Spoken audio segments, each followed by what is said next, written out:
값은 그러니까 천정부지로 올랐을 겁니다. 저 사진 속의 장소는요, 4페니 코핀이라고 불렸는데 4페니만 내면 4페니? 반처럼 생긴 좁은 상자 안에서 몸을 간신히 놀고 갈 수가 있었던 겁니다. 2페니 행오버라는 숙소인데요. 말 그대로 줄에 걸친 채로 몸을 베고 쉬는 게 전부였습니다. 교회라든지 예배당처럼 생겼지만 빈민층이 쉴 수 있는 쉼터 역할을 했던 곳입니다. 하지만 이곳에서는 앉아서 쉬는 것만 허락됐고요. 애덤 스미스의 국부론이죠. 자본주의 원리를 최초로 설명한 역사적인 책인데요. 보이지 않는 손, 사람들이 각자 자기 이익을 위해서 열심히 일을 하고 물건을 사고도 팔고도 하면 이 행동들이 자연스럽게 시장이 돌아가게 하고 경제가 성장하게 하는 그 메커니즘을 바로 보이지 않는 손이라고 얘기를 한 거죠. 실제로 산업혁명기 때 경제를 시장에 맡겨놓으니까 생산이 그냥 폭발적으로 늘어났고요. 경제도 눈에 띄게 성장한 증거를 우리가 볼 수 있는 거죠. 기계를 가진 건 누구죠? 자본가들이죠. 네.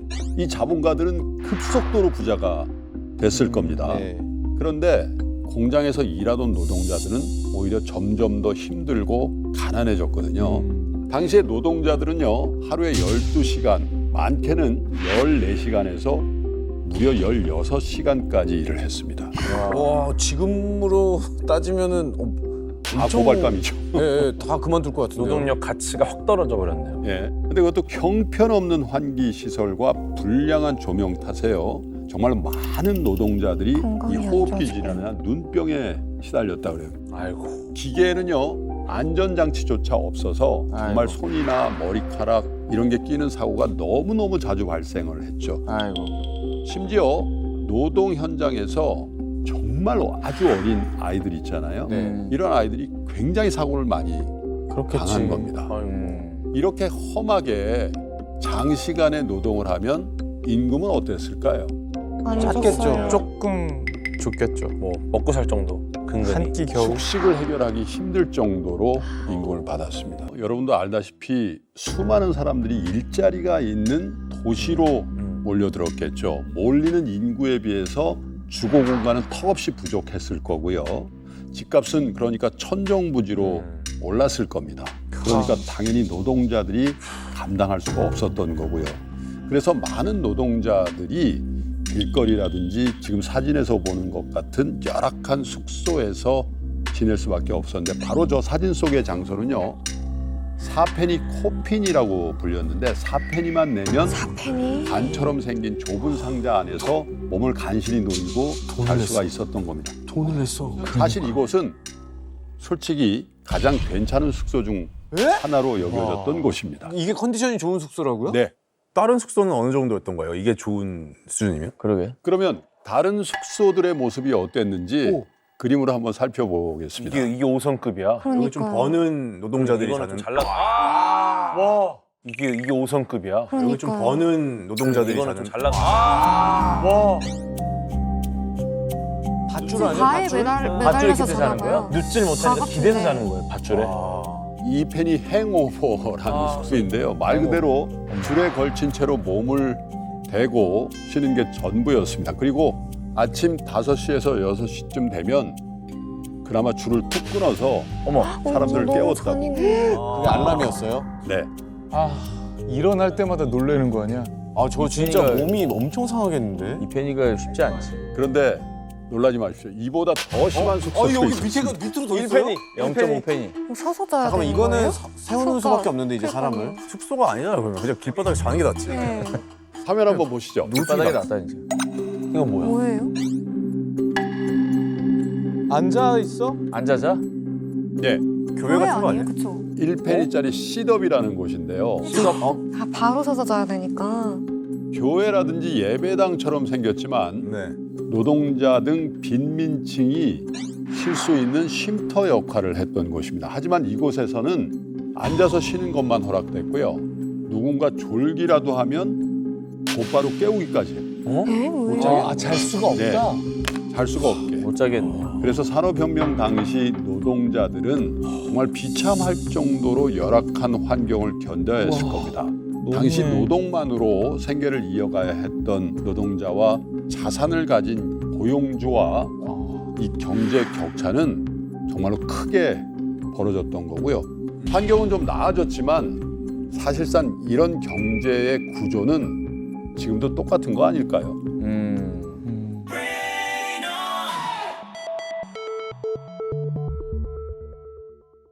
산업혁명 이후에 성장을 거듭하고 있던 세계 경제가 1929년에 정말로 바닥으로 크게 꼬꾸라지는 사건이 발생을 하거든요. 그야말로 경제의 암흑기였습니다. 무슨 일이 일어났을까요? 대공황. 맞습니다. 바로 미국에서 벌어진 대공황이었는데요. 1920년대 이전까지 세계 경제를 주도한 것은 유럽의 국가들이었습니다. 그런데 1차 대전으로 유럽이 쑥대밭이 되죠. 그러니까 세계 경제의 중심은 바로 미국으로 넘어갔습니다. 미국은 전쟁에 필요한 군수품과 식량을 유럽에 팔면서 막대한 돈을 벌 수 있었고 미국 경제가 급속도로 성장을 했죠. 세계 1차 대전 이후에 미국 경제는 그야말로 대호황이었습니다. 세계 생산의 절반을 미국이 차지할 정도였고요. 그리고 당시에 금이 국제 통화 체계의 핵심적인 역할을 했거든요. 그래서 세계 1차 대전을 거치면서 전 세계 금의 대부분이 어디로? 미국으로 가게 됐고 미국은 금 세계 최대 보유국으로 전 세계 경제의 주도권을 갖게 됐습니다. 그렇다면 여러분 달러의 위상은 어땠을까요? 강력해졌어요. 금에 버금갈 만큼 달러의 국제적 위상과 안정성도 굉장히 높았었습니다. 1920년부터 1929년 10월 전까지 미국 증시를 대표적으로 보여주는 다우지수. 이게 얼마나 올랐을까요? 6배가 올랐습니다. 수많은 사람들이 이 주식을 사기 위해서 증권가로 몰렸고요. 미국에서 전 재산을 투자하고 그것도 모자라서 빚을 내서 투자하는 사람들이 많이 생겼습니다. 그 열기가 최고조에 달했던 1929년 10월 24일 목요일 이날을 부르는 말이 있습니다. 좋은 목요일입니다. 블랙이에요? 진짜 블랙 더스데이죠. 이게 천장을 뚫고 올라갈 기세로 오르던 주식이 그날 갑자기 대폭락하면서 미국 역사상 최악의 경제 위기가 이날부터 시작이 됐습니다. 갑자기? 1929년에서 1933년 사이에 다우지수가 381포인트에서 41포인트, 90% 가까이 패닉 셀링이라고 그러니까요. 공포의 매도세가 사람들이 두려움을 못 이겼군요. 그렇죠. 그러니까. 그래서 월가에 있는 증권거래소에는 주식을 팔겠다는 사람들이 너무 많이 몰려가지고 아예 난장판이 되고 이게 주식만 문제가 아니었겠죠. 주식뿐만 아니라 은행 시스템에 문제가 생기죠. 이렇게 되면. 그래서 은행에 본인의 돈을 찾으려는 수많은 예금주들이 몰려듭니다. 그래서 순식간에 은행 보유고가 아예 바닥이 났고요. 부터 33년 사이에 무려 10,000개가 넘는 미국 은행들이 문을 닫아요. 문을 닫습니다. 와. 그리고 같은 기간에 미국 기업 약 10만 개가 줄도산을 합니다. 사람들 사이에 어떤 생각이 나오고 어떤 질문들이 나왔냐면요. 그러니까 이런 상황에서 정부가 가만히 있어도 되는 걸까? 당시에 사람들이 믿고 있었던 건 국부론에서 애담 스미스가 얘기했던 자유방임주의의 경제였거든요. 그런데 대공황과 함께 이 생각 자체에 균열이 가기 시작한 거죠. 빗발치는 요구에 결국 미국 정부가 움직이기 시작했습니다. 당시 대통령이었던 루즈벨트는 정부가 직접 돈을 풀고 경제를 살려보겠다고 선언을 했고요. 여러 가지 파격적인 개혁을 단행했습니다. 자, 루즈벨트 대통령이 1933년에 발표한 행정명령을 한번 볼까요? 대통령의 행정명령에 따라 자신이 소유한 모든 금화, 금괴, 금증서를 제출해야 합니다. 무조건이라는 얘기잖아. 이거 안 내면은 법적으로 문제가 생기는 거야. 그치. 행정명령. 행정명령인데. 그러면 왜 나라가 금을 강제적으로 네. 회수하려고 했을까요? 왜? 금을 가지고 있는 만큼 또 돈을 또 나라가 찍어낼 수 있지 않나요? 맞습니다. 야, 되나? 금이 있어야 돈을 찍어낼 수가 있었기 때문이죠. 당시 침체된 경제를 살리려고 국가에서 돈을 풀었어야만 됐는데 여러분 코로나 때도 우리나라 같은 경우도 상생국민지원금 이런 거 준 거 기억나시죠? 네. 이게 같은 개념입니다. 정부가 적극적으로 돈을 풀면서 일자리를 만들어주고 그러니까 서서히 소비가 살아났고요. 국민들은 최소한의 소득과 희망을 얻을 수가 있었던 거죠. 특별히 이때 시행된 공공사업들은 미국 경제의 인프라 투자의 토대가 됐었습니다. 그리고 무엇보다 중요한 경제에 대한 인식의 변화가 있었는데 그게 뭘까요? 정부 관리의 중요성. 정부가 시장에 어느 정도 개입해야 돼. 네, 맞습니다. 대공황 이후에 정부가 적극적으로 경제를 관리할 수 있다라는 발상이 그제서야 자리 잡을 수 있었던 거고요. 이때가 어쩌면 현대 자본주의 시스템의 뼈대를 만든 결정적인 분기점이 됐다. 이렇게 평가를 합니다. 이 경제에서 꼭 알아야 하는 중요한 개념 바로 인플레이션인데요. 지속적으로 물가가 오르면서 돈의 가치가 떨어지는 현상을 의미하는 겁니다. 보이지 않는 도둑이라고도 합니다. 인플레이션이 발생하면요. 같은 10,000원으로 예전에 설렁탕 2그릇을 사 먹을 수 있었다면 지금 설렁탕을 1그릇밖에 못 사 먹게 되는 거거든요. 똑같은 돈으로 살 수 있는 것이 줄어드는 것. 그걸 인플레이션이라고 우리가 얘기할 수 있는데 그럼 지금 우리나라는 인플레이션입니까? 인플레이션 기간이죠. 그죠?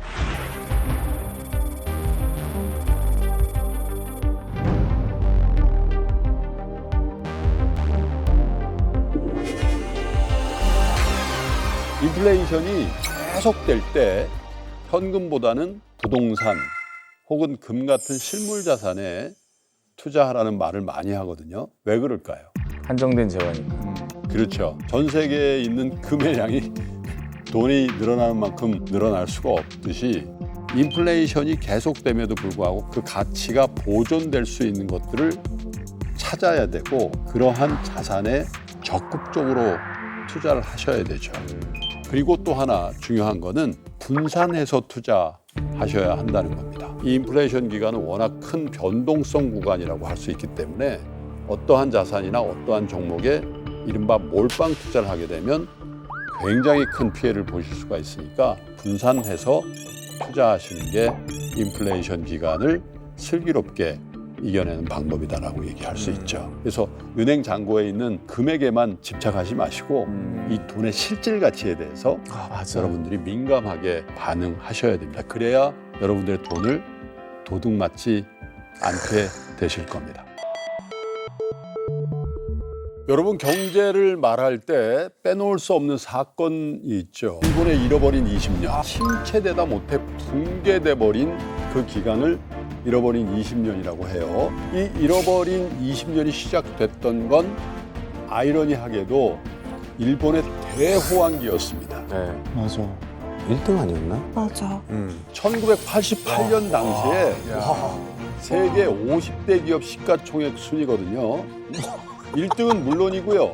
상위 10개 중에 8개가 일본 기업. 말도 하나 안 돼. 껴있는 거 IBM이네. 진짜 지배했구나. 미쳤다.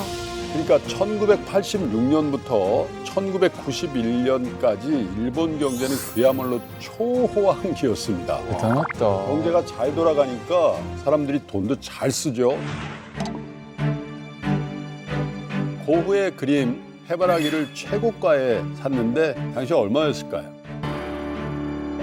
당시 환율로도 약 400억 원에 장수로. 일본 사람들이 사들였고요. 도쿄 도심의 부자들은 차량 정체를 피해서 개인 헬리콥터를 이용해서 출퇴근하거나 골프장을 가기도 영화 속 했다고 삶이네요. 해요. 이렇게 1980년대 후반 일본은 모두가 부자가 되는 착각을 할 정도의 시기였다. 집값과 주식이 끝없이 오르고요. 그러니까 사람들이 앞다퉈 부동산을 사고 주식에 투자하기 시작했죠. 당시에 일본의 투자 열풍이라는 게 얼마나 대단했냐면 점심시간에 증권회사에 들러서 매매하는 직원들이 그냥 일반적이었다고 그러고요. 전업주부들은 아침에는 집안일하고 오후에는 증권회사 가서 투자하는 게 거의 유행일 정도였다고 하고요. 야쿠자들도 투자 시장에 적극적으로 뛰어들어서 부동산을 사재기를 많이 했다고 해요. 그야말로 일본 전 국민들이 투자에 뛰어들었던 건데 이때 도쿄 땅값이 얼마나 올라갔는지 도쿄 전체를 팔면은 미국 전체를 살 수 있다는 말이에요. 투자에 돈을 많이 쓰면 당시에 은행은 뭘 했을까요? 대출. 그렇죠. 그런데 대출 과정이 복잡하게 되면 여분행으로 가겠죠. 그렇죠. 은행들이 아주 경쟁적으로 대출 심사를 굉장히 완화하는 거예요. 우리 부동산 대출할 때 담보가치 따지시잖아요. 네. 근데 당시 일본에서는 담보가치의 100%가 넘는 초과 대출을 많이 해줬어요. 부동산 가치가 예를 들면 1억 엔인데 대출은 1억 2천만 엔을 해주는 식이죠. 100%가 넘네. 심지어 일정한 소득만 있다면 담보 없이도 대출이 가능했고요. 무담보. 또 100년 만기 초장기 대출도 있었다 그래요. 100년 만기. 이렇게 대출이 쉬우니까 사람들이 대출을 안 받을 재간이 없죠. 안 받으면 바보 같아요. 그치, 예. 안 받으면 바보다.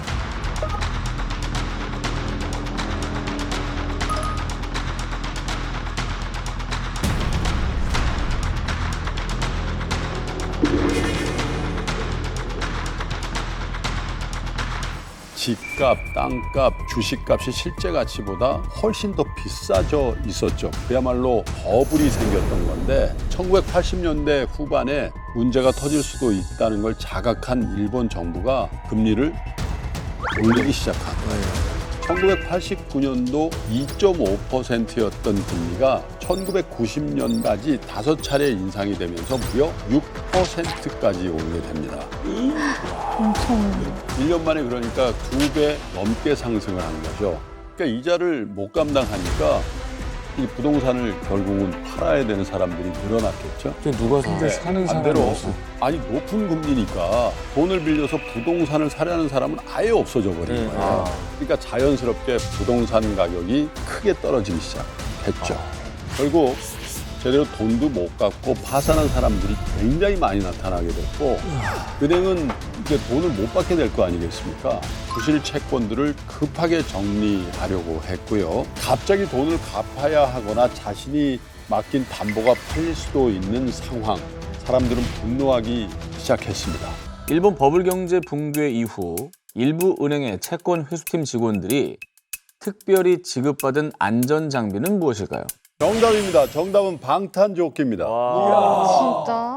버블 경제가 드디어 무너지면서 이자를 못 갚는 사람들이 속출을 하게 되고요. 자산 가격이 워낙 폭락하다 보니까 대출할 때 받은 담보 가치가 크게 떨어졌겠죠. 아이고. 그래서 주요 시중은행들은 어떻게 해서 담보를 팔아서 손실을 메꾸려고 했을 겁니다. 그 담당을 맡은 것이 채권 회수팀인데 특히 스미토모 은행이라는 곳은 버블 경제 때 실적 지상주의를 내걸면서 야쿠자들에게 많은 대출을 해줬어요.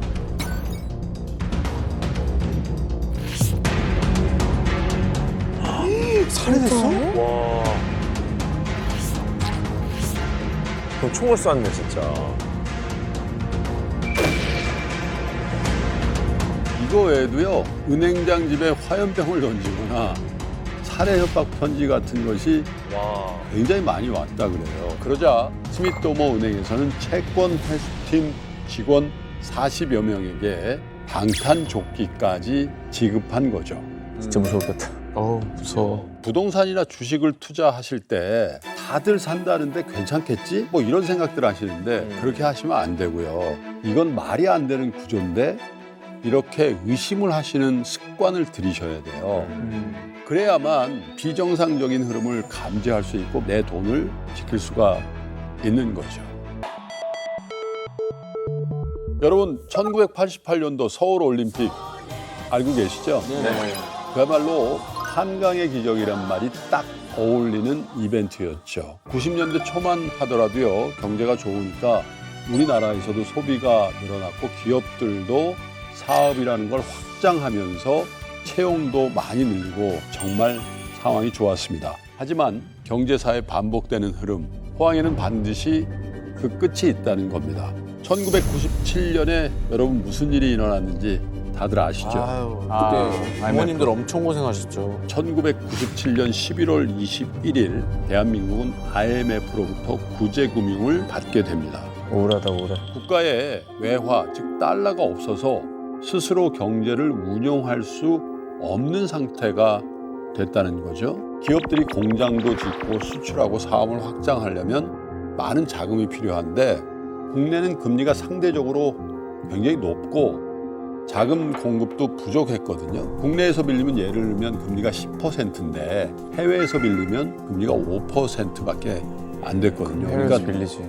일견 보기에는 해외로부터 빌리는 게 훨씬 유리해 보였던 거죠. 그런데 이 금리 때문에 위기가 발생하기 시작합니다. 1990년대 미국이 금리를 올리기 시작합니다. 못 갚았구나. 아, 그게 화근이었구나.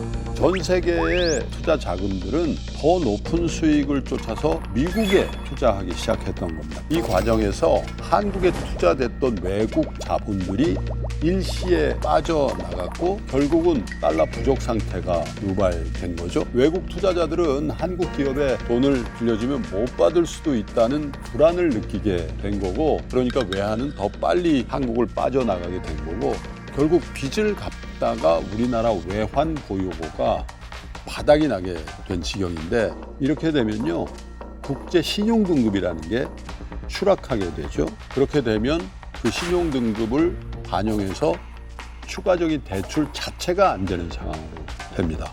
1997년 줄도산이 시작됐고 기업들이 사라지기 시작하니까 당연히 사람들이 일자리를 잃게 되죠. 대한민국 경제의 최악의 악순환이 그때 시작이 된 겁니다. 허문 씨 97학번 아니세요? 맞아요. 재수해서 어렵게 들어가서 캠퍼스 생활 즐기고 싶었는데 다 공부해 다. 그러니까 1, 2학년들도 MT, 농활 이런 거 하나도 안 가고 그냥 도서관에 꽉꽉 차서 공부하고 우울하고. 군대 빨리 가려고 그러고. 그리고 진짜로 놀이터에 넥타이 부대들 많았어요.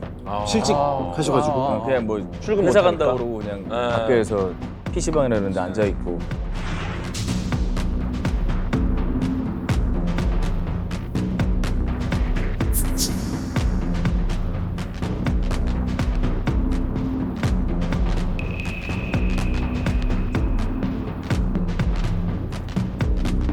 이렇게 기업들이 무너져 내리는 상황, 은행이 과연 안전했을까요? 이럴 때 여러분이면 어떻게 하시겠습니까? 어떻게든 돈을 받아야죠. 사람들은 불안한 마음에 너도나도 은행에 맡겼던 자기 돈을 찾아가기 시작했습니다. 불안하니. 상고도 바닥이 나겠네. 이런 상황을 부르는 용어가 있는데 혹시 아십니까? 많은 사람들이 은행에 줄을 서서 자기 돈을 찾으려고 하는 광경. 뱅크런? 예, 뱅크런이죠. 예금을 찾아가려는 사람들의 행렬이 계속 이어지니까 이런 상황을 보다 못한 국가가 대책을 마련하기 시작했는데요. 1997년 11월부터 2000년 12월까지 은행에 대한 신뢰를 회복하기 위해 모든 금융기관에서 시행된 정책은 무엇일까요? 예금 전액 보호입니다. 그런데 뭐 예금 전액. 같은 의미니까 완전 같은 정답입니다. 우리 이름이 나요, 그리고. 금융위기가 파산을 하더라도 예금자들에게 예금 전액을 국가가 보장해주는 긴급 조치였던 겁니다. 돈 빼지 말란 얘기예요, 그러면? 그렇죠. 당시 사람들이 은행 시스템을 믿지 못했기 때문에 예금 전액 보호 없이는 금융 시스템 자체가 붕괴될 위험이 컸기 때문에 못 믿지. 이런 조치를 한 건데, 이런 국가적인 노력에도 불구하고 1997년 말 26개나 됐던 일반 은행의 수가요 99년 말에 보면 17개로 줄었고요. 진짜 무섭다. 하지만 우리나라는요 2001년 8월 23일 단 4년 만에 IMF 부채 전액을 상환하는 데 성공합니다. 나이스. 진짜. 대한민국이 가장 빠르게 졸업한 나라가 된 거죠. 대단하다. 이 조기 상환에 성공한 가장 큰 원동력은 역시 국민들이었습니다. 국민 금모으기 운동 대단했어. 진짜. 이거 봐. 이거 어머니들 다 나오셨다 진짜. 집에 있는 금이란 금붙이는 다 가져놨지. 금모으기 운동 저도 아주 선명하게 기억이 나는데 이게 정부 주도가 아닌 국민들이 자발적으로 시작한 세계적으로 유례가 없는 시민연대 운동이었습니다. 참가한 분들이 무려 351만 명이었고요. 이때 모인 금이 약 227톤. 얼마예요? 당시 시가로 약 22억 달러인데 22억 당장 달러. 급한 빚을 갚거나 담보로 활용하는 데 썼어요. 진짜 대단하시다. 그런데 가장 큰 효과는 따로 있었습니다. 한국 국민들이 이 정도로 단결을 해서 다시 일어설 수 있는 나라라는 인식을 세계적으로 주면서 해외 투자 자금들이 들어오는 거. 다시 한국으로 들어오게 되는 결정적인 계기가 됩니다. 신뢰를 회복하니까. 그렇죠. 수많은 경제 굴곡을 겪으면서 알 수 있는 게 있죠. 돈을 그냥 저축하는 것만으로는 그 가치를 지킬 수 없다는 거죠. 그래서 이제 투자는 선택이 아니라 내 돈의 가치를 지키기 위한 필수적인 방어 수단이라고 할 수 있겠습니다. 그렇다고 우리가 투자를 그냥 무작정 할 수는 또 없을 거 아니겠습니까? 맞아요. 여러분들이 참고할 수 있는 전 세계에서 가장 성공한 투자자 한 명을 소개할까 합니다.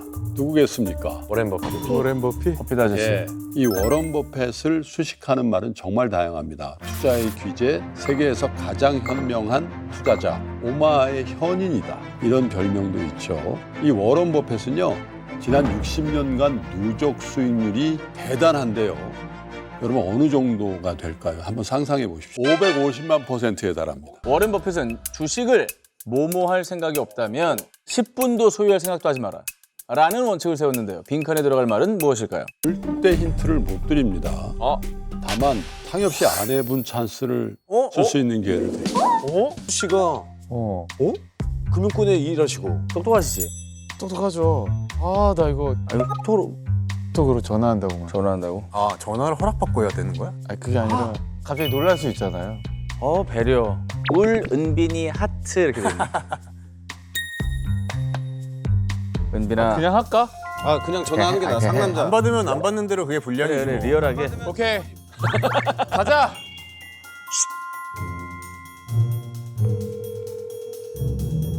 아, 너무 떨려. 오, 너 방금 받은 안 받. 현재 연결이 되지 않아 연결이 되지 않아 하셨어. 연결이 되지 않아 하셨어. 연결이 되지 않아 하셨어. 연결되었습니다. 바로 끄는 건데? 이거는 한 번 더 할까? 너 집에 가서 괜찮겠어? 역시 나 걱정해 주는 건 너밖에 그러니까. 없구나. 너 우리 와이프 봤잖아. 봤어, 나 봤어. 아니야, 몰라, 해봐. 아이, 방송. 너 왜 이렇게 무슨 자기. 자기. 방송이야. 방송이야. 방송이야. 워렌 버핏이 한 말인데 주식을 뭐뭐 할 생각이 없다면 10분도 소유할 생각도 하지 마라 해서 뭐뭐는 뭐야? 장기 보유? 여기 형은 장투 약간 뭐 이런 느낌이지 않을까요? 장투인가 보다. 장투인가 보다. 그러니까 장투 같은 그런 개념인 장기 것 같아요. 보유. 네, 맞아요. 안녕하세요. 저 전현무인데요. 네, 안녕하십니까. 네, 안녕하세요. 아유, 상입에 좀 떨면서 전화를 했는데 생각을 얘기하신 거예요? 아시던 말이에요? 상식적으로 그렇게 얘기하지 않았을까. 상엽이 어떤 남편이에요? 나 지금 손 계속 이러고 있어. 다정하고 좋은 남편이죠. 좋은 남편이죠. 여보. 오늘 집에 오지? 또 거짓말했네. 네, 사실이었네. 이거 맨날 촬영 촬영이라고. 저희 당일 녹화예요. 여보, 아무튼 장기 보유? 그런 의미일 것 같은데? 정답. 주식을 10년 보유할 생각이 없다면 그렇지. 10분도 소유할 생각도 하지 마라. 렛츠고. 투자의 대가가 강조하는 투자 철학이 있습니다. 저평가된 좋은 기업을 사서 장기 투자하는 자신의 투자 철학을 정말 여러 차례 밝힌 바가 있는데요. 진짜 궁금하다. 제일 오래 갖고 있었던 종목 몇 년 하셨는지. 37년 콜라 그래. 코카콜라. 대박이다 대박. 대표적으로 막대한 이익을 거둔 코카콜라는요, 1988년 대규모로 매입한 이후에 무려 37년간 보유하고 있습니다. 매도는 한 주도 하지 않았어요. 한 주도 매도를 안 했어요? 예, 저분 근데 배당이 나오는 주식들이 지금 있잖아요. 예. 배당금을 얼마나 배당금을 받나요? 받으실까요? 매년 약 7억 달러 이상의 배당금을 받고 있습니다. 코카콜라에서만 나옵니다. 종목에서만요? 네. 아씨. 70억이야? 1조 아니에요? 1조? 하긴 그 정도면 뭐하러 팔어? 그쵸. 그럼 배당금 나오면 계속 오를 건데 뭐 가치는. 근데 대조적으로요, 우리 국내 개인 투자자들의 주식 종목 평균 보유 기간이 3개월에서 6개월 정도랍니다. 단타래 단타. 예. 그건 단타다. 많은 투자자들이 즉각적으로 수익을 기대하면서 조바심을 내는 건데, 이 단기적인 가격 변동은 솔직히 예측을 하거나 우리가 통제할 수가 없는 영역이거든요. 워런 버핏은 훌륭한 기업이라면 결국 제 가치를 찾아간다라고 생각을 하기 때문에 가치를 중점에 둔 장기 투자를 여러분께 권하는 겁니다.